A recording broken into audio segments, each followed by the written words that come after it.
The friend is Linda Sheardon.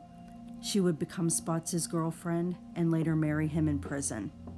While inside, she patches up his wounds, gives him $20, and contacts her brother and sister to give Spotz and Nolan a ride. Outside, Daryl Newfer and Christina Nolan are waiting in the car. Newfer states several times that he hopes Dustin isn't dead. Little do they know, Dustin never made it to the hospital.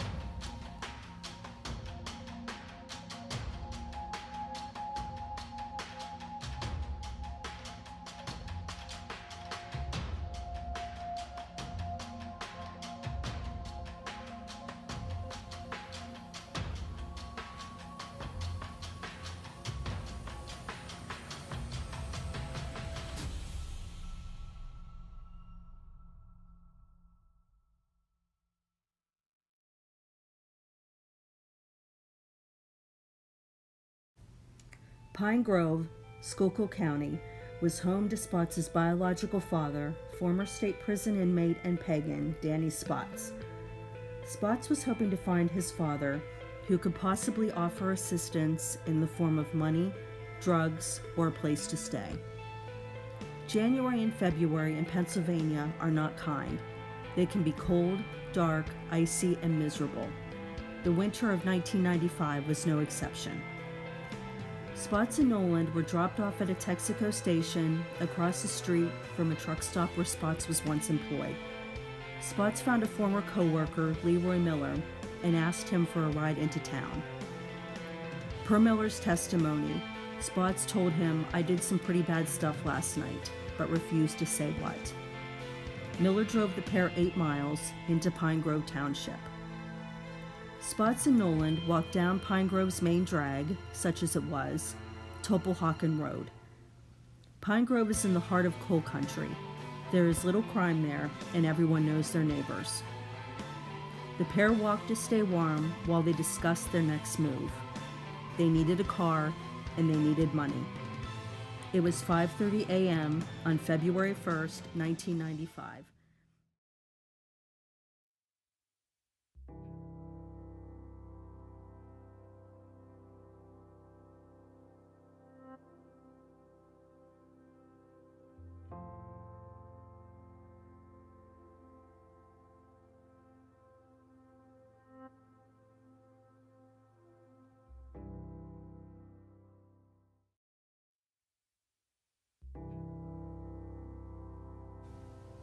June Olinger, age 52, mother of 4 boys, arrived at Harris's Mini Market.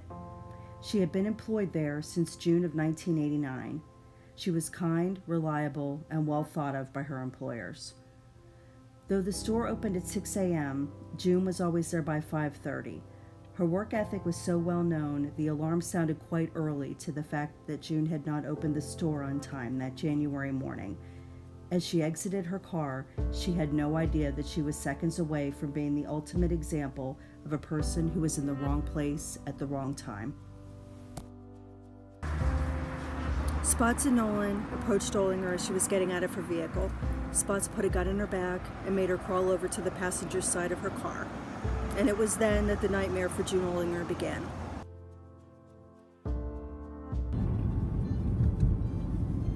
Now driving June's car, Spotz assured her she would not be harmed. He backed away from the mini-mart. Nolan was in the back seat. June took these first terrifying moments to try and reason with the pair. She offered them her car and money. She just asked that they let her go. Spotz told June to shut up and began the drive. Spotz was familiar with Pine Grove. He knew where he could find a secluded area, one where a gunshot would not raise suspicion and a body could be hidden. By this point, all evidence pointed to the fact that June Olinger, at least in Spotz' mind, was already dead. Nolan sat in the back seat, growing more infatuated with Spotz, and though she would later testify that she feared for her life during this time, by most accounts, she was a willing participant. Spotz drove to nearby Friedensburg. This is approximately a 10-mile drive from Pine Grove. The long, drawn-out minutes of this chilly early morning watching the sunrise over the beautiful Blue Mountains, were terror-filled for June Olinger. Her terror increased as she watched her abductor turn on to Moyers Station Road. Few could imagine the terror she was feeling. Was she going to die? Spotz and Nolan refused to answer her. Spotz pulled the car over and handed the gun to Nolan. She watched as Spotz grabbed June's purse and made her take off her jewelry, including her wedding ring. Spotz forces June Olinger from the car, marches her to this guide rail, makes her step over the barrier.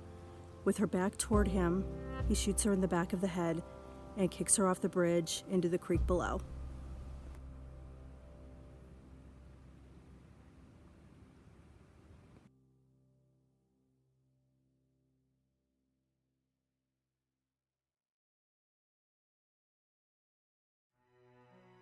And after leaving June Olinger's body in Little Swatara Creek, Spotz and Nolan came to this car wash where they took out all of Olinger's belongings, put it in a garbage can, and washed her car.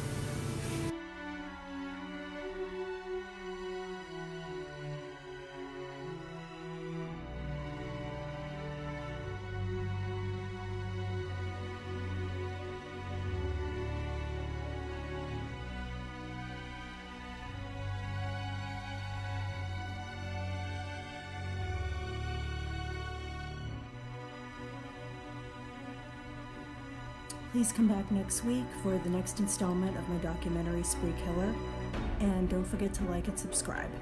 Thanks for watching.